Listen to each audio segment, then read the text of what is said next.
What happens with disease? You know, when you live in a low-income residential cubicle, and one person gets sick, it could go through the whole place. What does that do to the cost of health care? We can go on that and wallow in the weeds there if we wanted. Air quality. What is the air quality going to be in an industrial area? You promise these people a better quality of life. They should be breathing some cleaner air. Are they drinking chlorinated and fluorinated water too in these city centers? Smart meters? Is the crime rate going to be higher? Yes. Is the drug atmosphere going to be worse? You funnel people, you bankrupted them in the countryside, and you're shuttling them into your industrial areas. And I told the folks in my town, I said, I can't believe you've done this to yourselves. I said, we have the old mill yard, beautiful old rustic mill yard, and you just dedicated a big portion of the whole thing, actually, to mixed use. Poor people do not need free, tiny living cubicles. They need jobs. Let them work themselves up to whatever their goals will take them. But if we've got an area, for decades, we've been trying to attract business into our industrial park, into our mill yard. Well, how does putting low-income housing over there help bring business in? It doesn't. It takes up that valuable space, and it's a double whammy. You put people in there, they're going to be subsidized. You will pay for their things, and you will also lose the economic potential of that area. That's what they want. Okay, so we've been talking about a lot of how this is affecting us right now.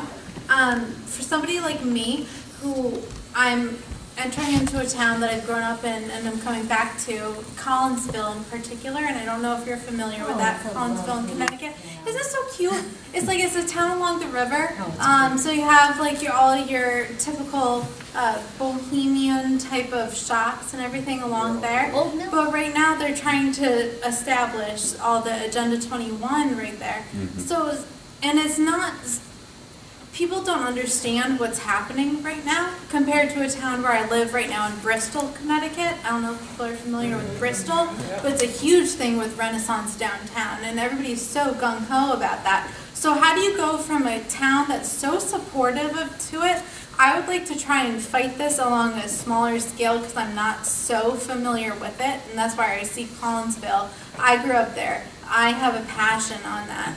So I'd be happy to try and educate people along the lines of Agenda 21, but at the same time, so many things have already been put into place, and I don't know how far along that has gone.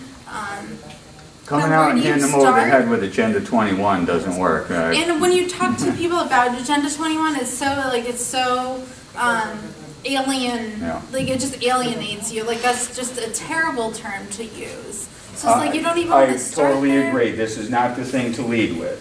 You got to acknowledge where it comes from, and I think it's all incumbent upon us to understand what it is and how it works. But when you're trying to educate them, you got to go in and show them where it's going to. They hate being on TV and told they're going to be responsible for the economic calamity of a certain segment of people or a certain industry or something. They hate feeling like, oh, if I vote wrong, they're going to blame me. Make them feel that way. And I'll tell you why. And how to do this is get into your own documents. Look at this Corpa thing. When I went in, I started talking earlier about that meeting with the selectmen I went into, and they were about to sign off on this thing. Well, it was a 4-page little memorandum from the regional planners, and it slipped on the agenda real quiet, and no other review. And of that 4 pages, it was all reiterations, things that we had already done that were in place, except for one little clause where it said, we, the undersigned, agree with the regional planning agency that the current pending zoning reform would be beneficial to the folks of the municipality. They were about to give an endorsement for CLRPA, the Comprehensive Land Use Reform and Partnerships Act. In Massachusetts, this is a complete rewrite of the zoning laws. On page 1, Is that just Massachusetts or? No. this is, I mean, every, CREPA or something like that. this one is CLRPA, C-L-U-R-P-A. I would not be surprised if many states had a pending rewrite of their state zoning law. It is Agenda 21.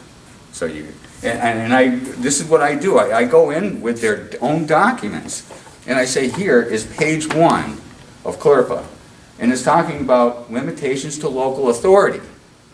You're about to sign off on an endorsement of giving away your authority to the state. I look on page 2. I see things about general welfare, and we know how well they've recognized and defined that in their head. Legitimate property rights? Legitimate. This is a piece of legislation written by a man in my state legislature talking about legitimate property rights on page 2. Property rights are absolute.